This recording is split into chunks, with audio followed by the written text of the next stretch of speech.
can inspire other people. Can you do that for us? Say that again? Can you say some words that would inspire other people? That will inspire other people? Yeah. Well, I think... Yeah, go ahead. I think most importantly, passion. I mean, I think you have to have passion.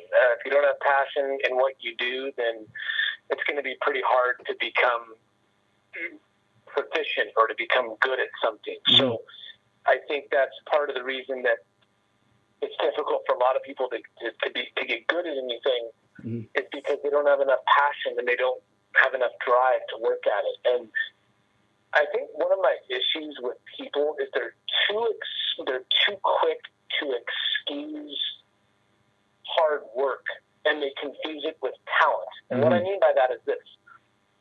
They look at a good basketball player or a good golfer, and they just excuse it, and they go, oh, he's a natural. Oh, he was born with a lot of talent. Nobody wants to admit that people just put in good old-fashioned hard work. So it's kind of a cop-out. I feel like a lot of people cop out on things because they just excuse people that are good at whatever it is they want to be good at as having natural talent or natural ability. Mm-hmm. Instead of saying, you know what, I can work hard at that too and be really, really good at it. I just don't want to put the work in.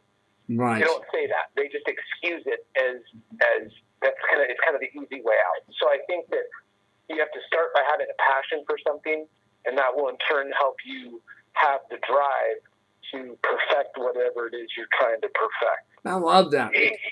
I love that. Yeah. That's awesome, because that's what we do here. We didn't fall off the temperature to get here where we are. I mean, like I said, we worked hard to get where we're at. We really did. We put our heart and soul into this. We looked at what other networks are doing. We looked at what the platform like TMZ or what Entertainment Tonight or Extra, the tabloid programs. We're not about personal lives at all. We're not into that. We don't want to, we don't want to get into relationships or any of those questions.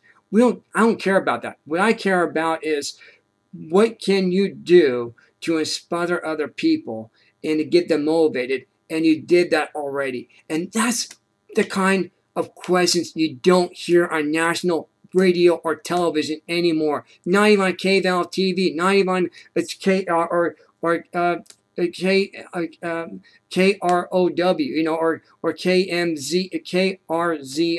I don't hear about this either, or KTLA or Channel Como 4 News in Seattle. You don't hear about this.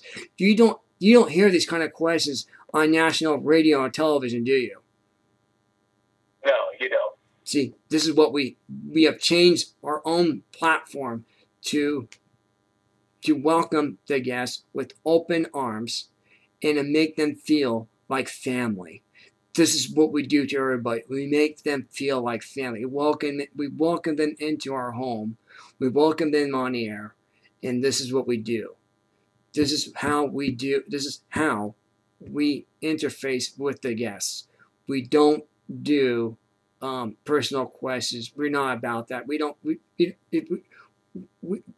Regardless of background, face, whatever you want to call it. We're not. We don't do that here. We don't nitpick on anybody. We don't put people down.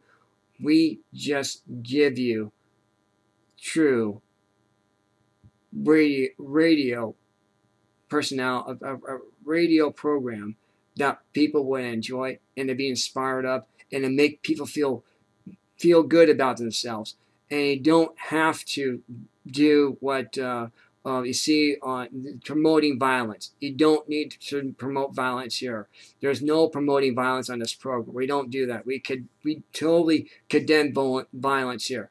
All we want to do is inspire, uplift people, and we're doing that today, which is great. I'm glad we had you on, because it is so important to have people like such as yourself to inspire, and you don't have to do crime to become successful, do you? I mean, say some words about that, by the way, because you're entertainment yourself. What can you say to these young people who are committing crime and trying to become rock stars, basically, and have the news media portray them like rock stars? This is not the way. This is not the way you do become a positive public figure to inspire people. What do you say about that? Go ahead, Mr. Hart. I go back to the source. I just think it starts with the parents. I think it starts with the parents. It's not the school's fault. It's not always even the kid's fault. I think it's just people becoming parents that shouldn't be parents. And it's as simple as that. People that are not qualified to be parents. So if you're not qualified to be a parent, how can you have a child that's qualified to be a citizen, a good citizen, right? So I think it starts with the parents, honestly. I think that's really where it starts.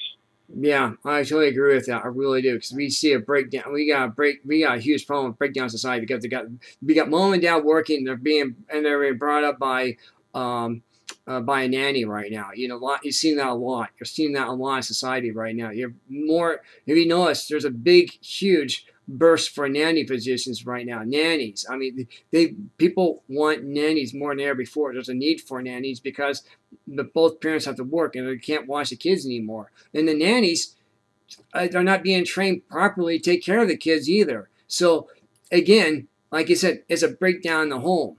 And this is what's breakdown in society. And this is where people need to get, when you go to a cemetery, don't play a Pokemon. What you need to do is be respectful for the people who gave their life, the ultimate sacrifice for them, and pay respects to your founding fathers, to people who actually did something to inspire you, to positive influence for you to be a positive role model here in society.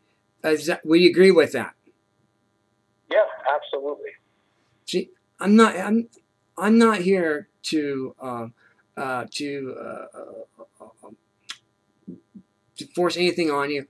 All I'm doing is bringing in facts out there, and I'm bringing the news out there too. And you see how where we're going with this, because right now with all these electronic devices and the kids on these, Pokemon's the biggest thing right now on your iPhone, and the new tablet now. And they're playing games right now and not paying attention what's going on anymore. And it's just like there's too much of this.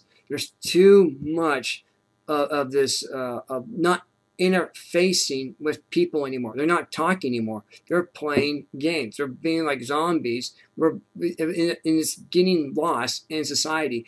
This is why your talent is so interfaceable, because what you're doing. I mean, did you see? During your program on 4th of July, there were kids on their little iPhone texting while you're doing a magic trick. You got one thing people need to do is take away the cell phones.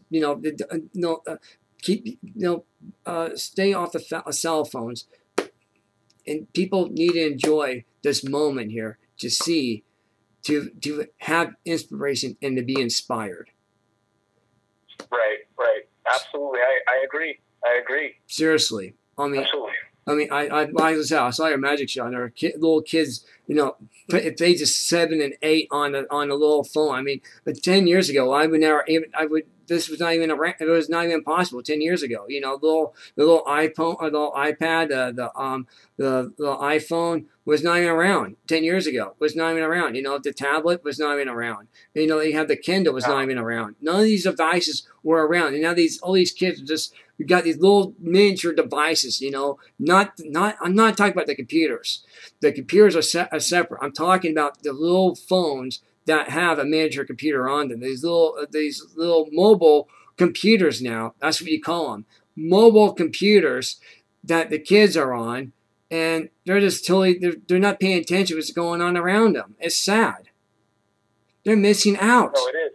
They're missing out. They're missing out. They really are. I mean, I saw this during your talent, by the way. This is one of the reasons why I wanted to have you on, because I saw this. I saw the big distractions that the kids are doing. It's unbelievable.